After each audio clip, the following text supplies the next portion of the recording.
Everyone assumed American agriculture was untouchable, the world's most powerful economy, the most productive farmland on Earth, decades of dominance baked into every trade deal, every shipping lane, every supermarket shelf from Vancouver to Brussels. Washington assumed that dominance was permanent. Washington's calculations were fatally flawed. Before going deeper, take a moment to hit that like button and subscribe to our channel. It helps us reach more viewers who want real analysis on what's shaping the global economy. Picture the border at dawn.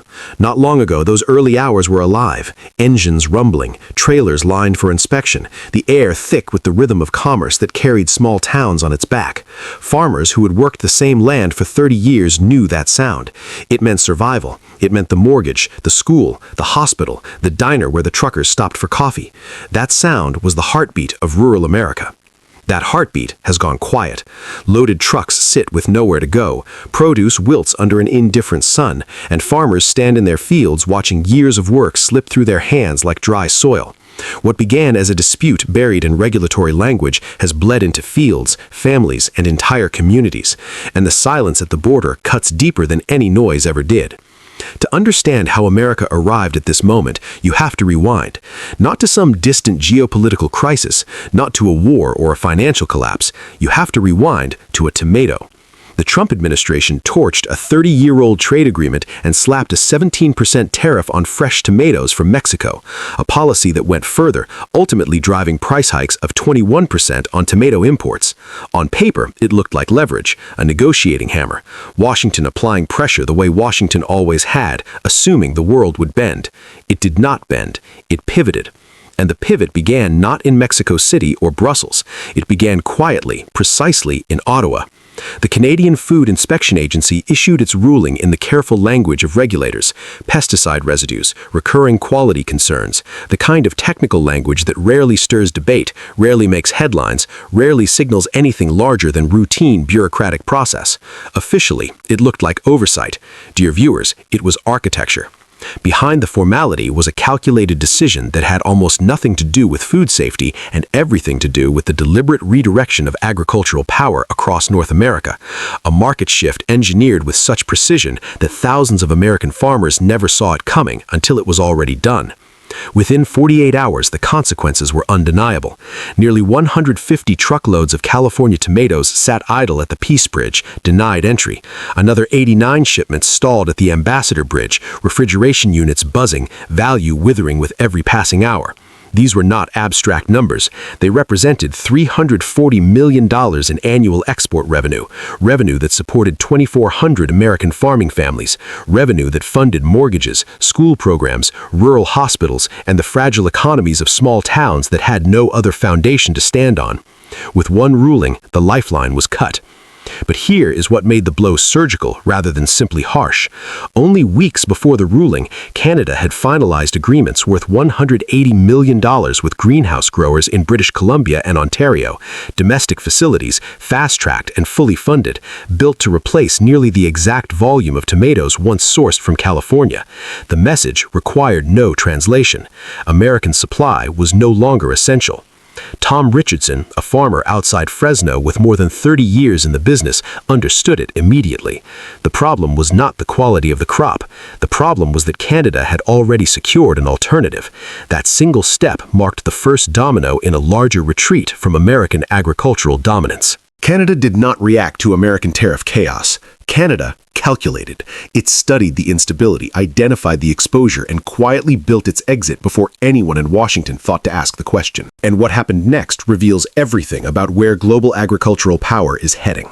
2,000 miles south, Mexico was not watching the fallout. Mexico was seizing it. What unfolded was not an ordinary expansion. It was a $12 billion surge of investment, orchestrated by European agribusiness giants who had grown tired of unreliable partners and were searching for something Washington had stopped offering: reliability, efficiency, stability, a partner they could depend on for decades. Sinaloa, Sonora, Baja California, these became the front lines of a transformation that stunned even those watching closely. The first layer of this strategy was production. Of the billions invested, more than 7 went directly into advanced greenhouses and hydroponic operations, facilities designed to guarantee steady production through every season, using nearly 40% less water than the traditional methods still dominating American farms. This was not incremental improvement, this was a generational leap. But the second layer changed everything. 3 billion more strengthened logistics, new ports, new highways, new cold storage facilities engineered for seamless international delivery, the infrastructure of a new agricultural superpower built not over decades, but in months.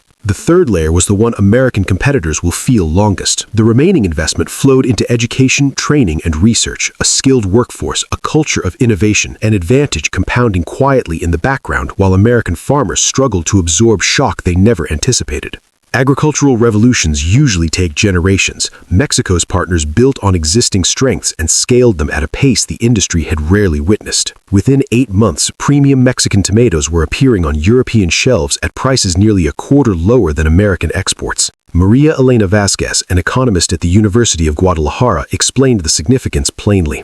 At the very moment American agriculture was losing trust abroad, Mexico presented itself as stable and cheaper. European buyers, long frustrated by American delays, turned south without hesitation. This is not a trade story, this is a power story. The European Union had learned a painful lesson from its dependence on Russian energy. It understood viscerally what it meant to rely too heavily on a single supplier. When Mexico offered stability in agriculture while American exports faltered, European capitals recognized more than a trade deal. They saw resilience. They saw security. Analysts in Brussels put it plainly. America built its dominance on consistency and trust. Once those qualities were questioned, alternatives became appealing.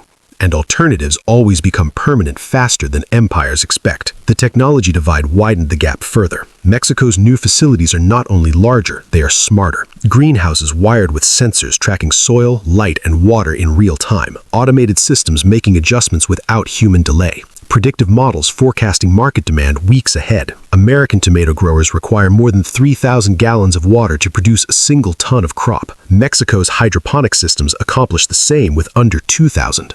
Automation cuts labor costs nearly in half. Crops are shielded from the climate risk that can erase entire seasons in a single storm. American universities once led this field, but years of underfunding and slow approval processes stalled progress at home, while European firms and Chinese technology companies brought their best systems directly into Mexican fields. Dr. Patricia Williams, who left a research role in California for work in Europe, described the frustration with quiet devastation. The breakthroughs exist, she said, but in the United States, bureaucracy and outdated systems block adoption. South of the border, the same advances are already reshaping farming. What once drove American leadership is now fueling Mexico's rise. $340 million in export revenue gone. More than 2,400 farming families on the brink. Agricultural unemployment rising 34%. Loan delinquencies up 78%. Bankruptcies climbing 45% in 8 months. And the question that now haunts agricultural economists across the continent: if a setback of this scale can happen in tomatoes, what follows in wheat, soy, or corn? These are crops that feed not only the country but the world, and the vulnerabilities are now visible to everyone watching. This is not a tomato dispute. This is a permanent reconfiguration of who feeds the world and who gets to decide the terms. Canada does not react to American chaos. Canada calculates. Mexico does not wait for American permission to rise. Mexico builds. And the world does not wait for Washington to regain its footing. The world finds new partners. The real tragedy lies beyond any statistic. Families are abandoning land that carried their legacy. Skilled researchers are leaving for opportunities elsewhere. An entire generation of agricultural knowledge is walking out the door, while the infrastructure it built sits idle, and the markets it served redirect their loyalty south. What was once assumed to be permanent dominance has revealed itself as fragile dependence. And fragile things, once broken, rarely reassemble in the same shape. Mexico doesn't just watch history, Mexico shapes it. What do you think about all this? Tell us in the comments below. Make sure to subscribe and turn on notifications. See you in the next one. Sharp contrast. While Mexico's infrastructure accelerated and Canada's domestic supply chains locked into place, American agricultural infrastructure built for a world that demanded its produce suddenly felt oversized and obsolete. Processing plants, rail lines, and trucking fleets designed for volumes that no longer exist.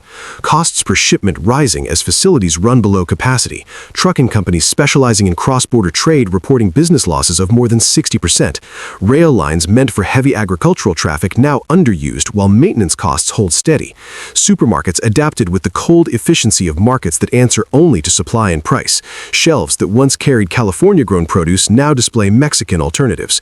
Regional grocery chains, under constant pressure from consumers who expect quality at the lowest possible price, accelerated the transition without sentiment. Retailers follow stable, affordable supply, and right now, that stability is found south of the border. In the farming towns of California, the human toll accumulated faster than anyone in Washington appeared to notice. Watsonville became a stark example. The processing plant that once employed hundreds sat dark. Trucking firms cut to skeleton crews. Fertilizer dealers, repair shops, the diners where drivers stopped for meals, all struggling to keep doors open. Economists call this the multiplier effect. For every dollar lost at the farm gate, nearly two disappear across the surrounding community. Locals describe it more directly: ruin. In counties anchored by farming, unemployment surged more than 30%. Processing facilities operated at half capacity. Families who had lived on the same land for generations began leaving in search of stability that their home could no longer offer. Schools in farming regions saw sharp enrollment declines, forcing districts to shut programs and consolidate. In Delano, Superintendent Janet Morrison described watching long-standing families move away. Each departure meant fewer students, less funding, shrinking resources. Rural hospitals, already under strain, reduced services as patient counts fell and unpaid bills accumulated. Property values across California's farming belt dropped nearly 20% in half a year, pulling entire communities into the descent. And beneath all of it, the financial architecture collapsed. Agricultural finance was always built on predictability. Banks issued loans on the assumption of stable markets. Farmers borrowed against the certainty that each year's harvest would find its buyer. When Canada closed its doors, those assumptions vanished overnight. The Federal Reserve's Agricultural Lending Survey reveals the scale. Loan delinquencies in tomato-producing regions jumped 78% since the ban. Bankruptcy filings climbed 45% in only 8 months, and those numbers failed to capture the full damage because many smaller farmers who cannot afford legal costs simply walk away. They leave behind land that carried their family history. Banks that once considered farming loans a safe investment now demand collateral most families cannot provide, cutting off the last lifeline for those trying to survive. Dear viewers, the halted tomato trucks at the border are telling a story far larger than tomatoes.